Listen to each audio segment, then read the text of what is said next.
হরে কৃষ্ণ বন্ধুরা, তোমরা সবাই কেমন আছো? আশা করছি ভালো আছো। আমিও ভালো আছি। এটা আমার ফার্স্ট ব্লগ, তো পুরোটা দেখতে থাকো। ফার্স্টে আমরা সবাই রেডি হয়ে স্টেশনে চলে গিয়েছিলাম। সরি, রেডি হওয়ার ভিডিওটা করতে পারিনি কারণ আমাদের অনেকটাই লেট হয়ে গেছিলো। তো এখানে সবাই বসে আছে ট্রেনের জন্যে। তো আমাদের ট্রেন চলে আসে কিছুক্ষণের মধ্যে। তারপর ট্রেনে উঠে পড়ি। তারপর আমি একটু রিলস করে নিয়েছিলাম। তারপর আমরা পৌঁছে যাই আমাদের লোকেশনে। তারপর উঠে পড়ি টোটোতে।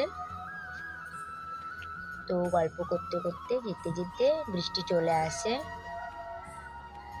এত বৃষ্টি, ঝমঝম করে বৃষ্টি পড়ছে, দেখো বন্ধুরা।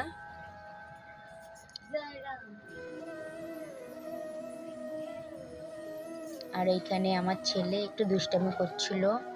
তো ফাইনালি আমরা পৌঁছে গেছিলাম। বৃষ্টি থেমেছিল, দিয়ে আমরা মন্দিরের দিকে রওনা দিচ্ছিলাম।